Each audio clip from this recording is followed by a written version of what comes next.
하나님의 말씀 여호수아 17장 1절부터 18절까지 말씀 이제 봉독하겠습니다. 하나님의 말씀 경청하십시오.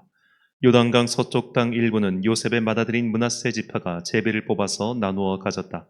길르앗의 아버지 마길은 므낫세의 맏아들이며 전쟁 영웅이었으므로 요단강 동쪽에 있는 길르앗과 바산을 이미 자기의 몫으로 차지하였다. 요단강 서쪽 땅은 므낫세의 남은 자손 가운데서 아비에셀과 헬렉과 아스리엘과 세겜과 헤벨과 스미다와 같은 이들의 가문이 차지하였다. 이들은 요셉의 아들 므낫세의 남자 자손으로서 가문을 이룬 이들이다.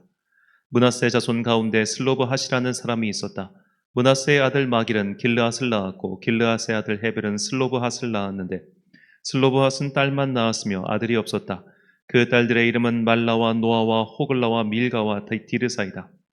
그들이 제사장 엘르아살과 눈의 아들 여호수아와 지도자들 앞에 나와서 말하였다. 주님께서 모세에게 우리 남자 친족이 유산을 받을 때에 우리도 그 가운데 끼워주라고 명령하셨습니다. 그래서 여호수아는 주님의 명령대로 그들의 아버지의 남자 친족들이 유산을 받을 때 그들을 그 가운데 끼워주었다. 그래서 요단강 동쪽의 길르앗과 바산 땅 밖에도 므낫세에게 열 몫이 더 돌아갔다. 므낫세 지파의 딸들이 아들들 가운데 끼어 유산을 받았기 때문이다. 길르앗 땅은 므낫세의 남은 자손들의 몫이 되었다.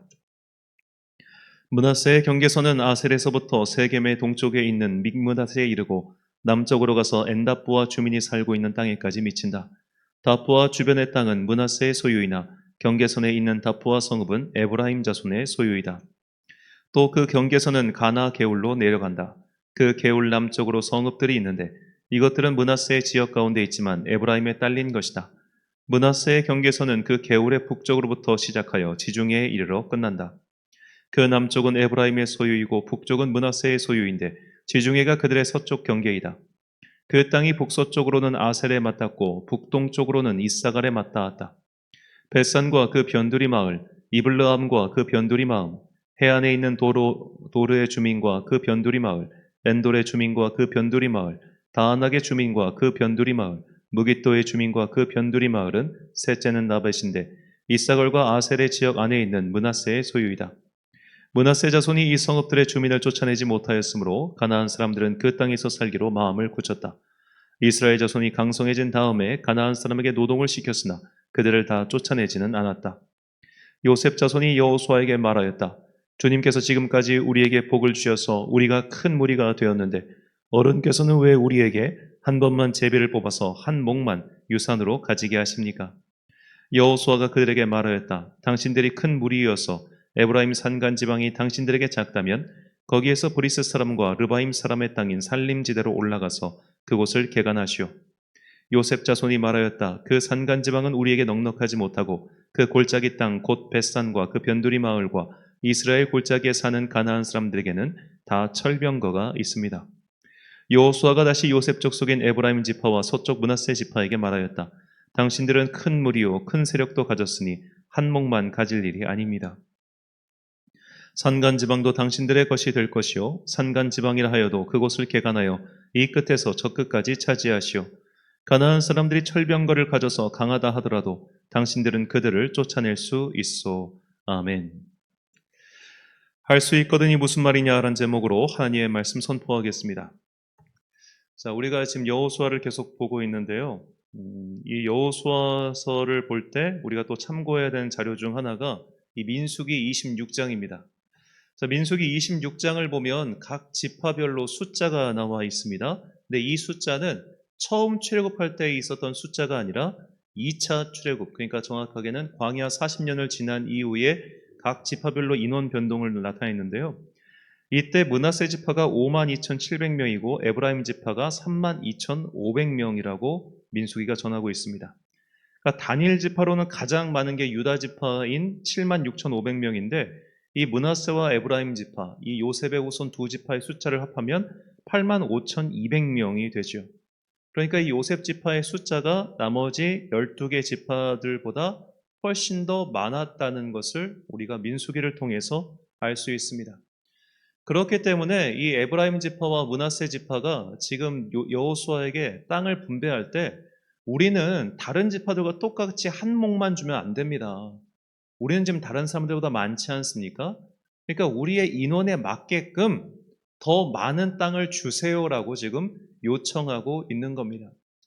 자, 이들의 요청은 일견 타당해 보이죠? 본문 14절 말씀을 제가 다시 읽겠습니다. 요셉 자손이 여호수아에게 말하여 이르되 여호와께서 지금까지 내게 복을 주심으로 내가 큰 민족이 되었거늘 당신이 나의 기업을 위하여 한 제비 한 분깃만으로만 내게 주심은 어찌 함이니까 하니. 자, 이렇게 왜 우리는 한 목만 줘요? 우리도 한 목 더 주세요. 라고 하자 여호수아가 대답합니다. 야, 너희들은 숫자도 많지만 힘도 세잖아. 그러니까 너희가 받은 한 목만으로 너희 스스로 만족하지 말고 너희 스스로 그 영역을 더 확대시켜 나가면 돼. 그러니까 너희가 점령하면 되잖아.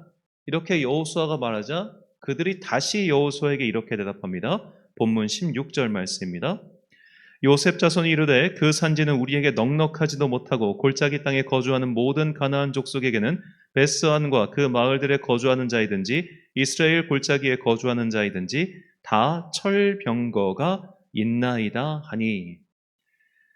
자, 므낫세 지파와 에브라임 지파 사람들은 대꾸합니다. 아유, 여호수아 대장, 지금 그 사람들은 우리보다 훨씬 앞선 무기인 철기 문명을 가지고 있어요. 지금 이제 우리가 역사적 발달 단계 보면은 이스라엘 민족은 다윗 왕 때에 이르러서야 철기 무기를 갖습니다. 그러니까 이 사사기도 전인 이 여호수아 때는 사실 이들은 아직도 청동기 문명이었다고 볼 수 있습니다. 청동기와 철기는 무기력의 차이가 엄청나죠. 오늘날로 비유하자면 적들은 기관단총 들고 있는데 우리는 칼빈 소총 들고 있는 것과 똑같습니다. 그 정도로 무기력에서 큰 차이가 나는 저 적들을 우리가 어찌 쫓아낼 수 있냐고 지금 므낫세 지파와 에브라임 지파 사람들이 여호수아에게 되묻죠. 그러자 여호수아가 다시 이렇게 대답합니다. 본문 18절 말씀입니다. 그 산지도 내 것이 되리니 비록 삼림이라도 내가 개척하라. 그 끝까지 내 것이 되리라. 가나안 족속이 비록 철병거를 가졌고 강할지라도 내가 능히 그를 쫓아내리라 하였더라. 아멘. 자, 여기서 개척하라라고 하는 이 단어에 주목할 필요가 있습니다.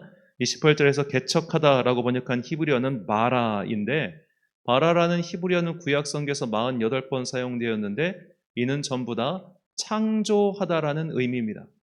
그러니까 이 단어가 개척하다라는 뜻으로 쓰인 것은 성경에서 오늘 본문밖에 없습니다. 나머지 이 동사의 주어는 전부 하나님입니다. 그러니까 이 바라라고 하는 히브리어의 주어가 인간인 경우는 오늘 본문밖에 없어요. 나머지는 전부 이 동사의 주어가 하나님으로 되어 있습니다. 그렇다면 여호수아가 이 단어를 사용해서 에브라임 지파와 므낫세 지파에게 말하고자 하는 의도가 무엇일까요? 너희 스스로의 힘으로 개척해 나가는 게 아니라는 겁니다.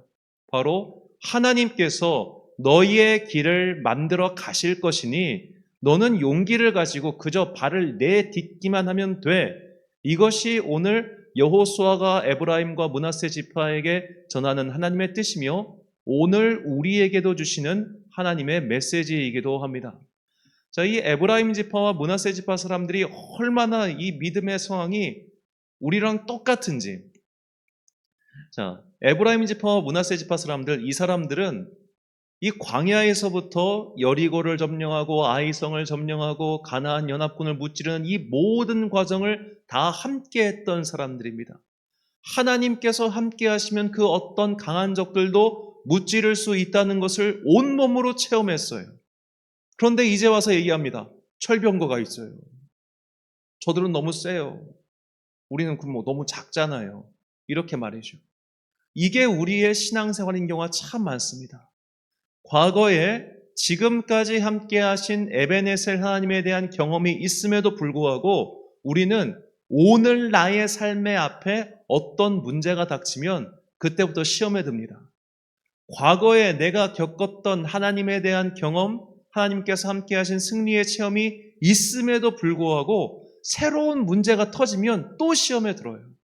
과거에 함께 하신 하나님께서 지금도 나와 함께 하실 것이기에 앞으로 나에게 닥쳐올 어떤 문제도 우리는 이겨낼 수 있어라고 하는 그 명제는 기억하고 있지만 우리의 마음이 새로운 문제 앞에 도달하면 또 다른 시험이 찾아온다는 겁니다.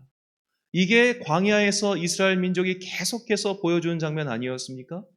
그들은 엄청난 기적들을 켜켜이 누누이 봐왔습니다. 그런데 이렇게 생각하는 거예요. 하나님은 홍해를 가르실 수는 있어.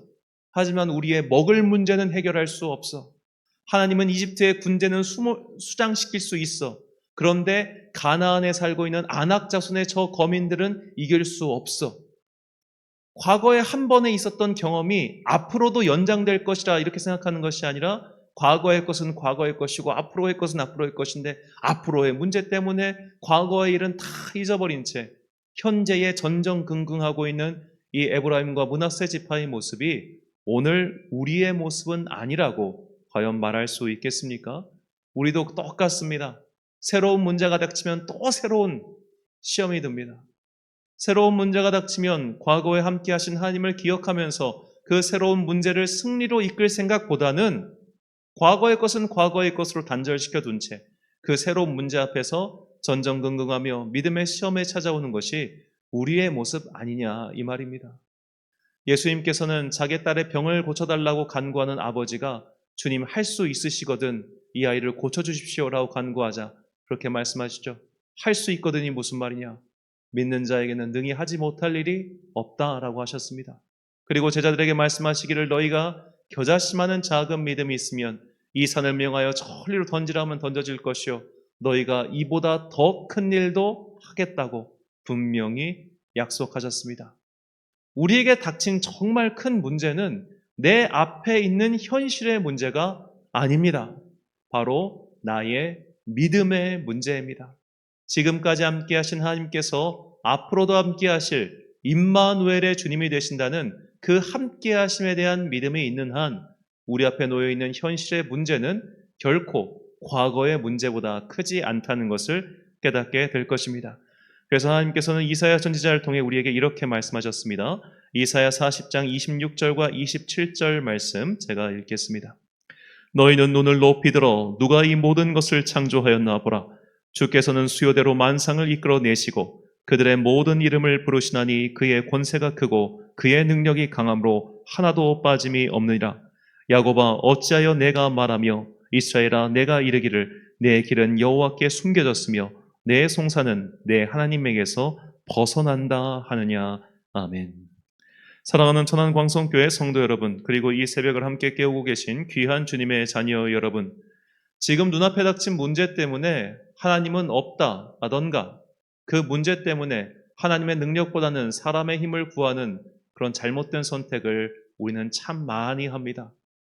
문제는 우리의 능력에 달려있는 것이 아니라 우리의 믿음에 달려있다는 것을 잊지 마십시오. 지금까지 함께 하신 하나님께서 분명히 앞으로도 우리와 함께 하신다고 약속해 주셨습니다. 우리가 그분을 버리지 않는 한 그분은 먼저 우리의 손을 놓지 않으시는 자비하신 주님이라는 것을 잊지 마십시오. 지금 눈앞에 있는 문제 때문에 믿음이 흔들리지 마시고 오히려 그 문제를 이길 수 있는 믿음을 달라고 간구하십시오. 그 어떤 세상의 문제도 우리를 죽여서 소멸시킬 수 없습니다.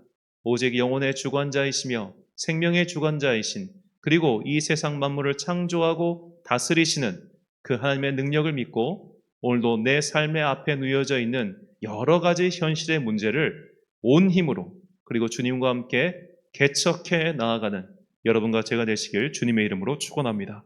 기도하겠습니다. 사랑과 은혜가 풍성하신 아버지 하나님, 한 주간의 업무를 마무리하는 금요일 우리에게 놓여있는 것은 세상의 문제가 아니라 믿음의 문제라는 것을 다시 한번 깨닫게 해주시니 감사합니다. 이 세상 만물을 창조하고 다스리시는 주님께서 지금까지 나와 함께 하셨고 앞으로도 나와 함께 하실 임마누엘 주님이심을 믿습니다. 주님의 함께 하심을 믿고 오늘도 내 앞에 놓여져 있는 삶의 소명을 다하여 끝까지 걸어갈 수 있는 힘과 능력을 더하여 주옵소서. 이 새벽 함께 기도하시는 모든 성도들에게 복과 은혜 내려 주옵소서. 체력을 더하여 주시고 능력을 더하여 주셔서 각자의 삶에 주어져 있는 이 소명을 주님께서 부르시는 그 날까지 강건하게 수행할 수 있도록 오늘도 성령의 충만한 은혜를 내려 주옵소서. 우리의 자녀들을 위하여 다시 한번 기도합니다. 주님, 수험생 자녀들이 있습니다. 그들에게 지혜와 능력 더하여 주시고 특별히 이번 더운 여름을 잘 버틸 수 있도록 주님께서 그들을 강건하게 지켜 주옵소서. 다음 주일은 우리 교회가 창립한 지 3주년이 되는 해입니다. 지난 3년이라는 시간 동안 주님께서 참 좋은 분들을 함께 붙여주셔서 지금까지 이어올 수 있게 해주신 은혜에 감사합니다. 이 은혜를 기억하며 하루하루가 나에게 주어져 있는 하나님의 선물임을 잊지 않고 오늘 이 시간을 허투루 보내지 않는 주의 자녀들 되게 하여 주옵소서. 오늘 하루도 참 좋으신 우리 주님의 은총과 평강이 모든 성도들의 삶의 영역 가운데 임하기를 간절히 소망하오며 이 모든 말씀 우리 구주 예수 그리스도의 이름으로 기도드립니다. 아멘. 오늘의 기도 제목입니다. 지금 내 눈앞에 닥친 큰 문제는 무엇입니까? 아무리 큰 산이라도 주님의 사람 앞에서는 평지가 된다는 것을 잊지 마시고 주님의 손에 붙들린 사람이 되게 해달라고 기도하십시오. 오늘 주신 기도의 제목 가지고 기도와 묵상에 힘쓰는 하루 되시길 바랍니다. 기도하겠습니다.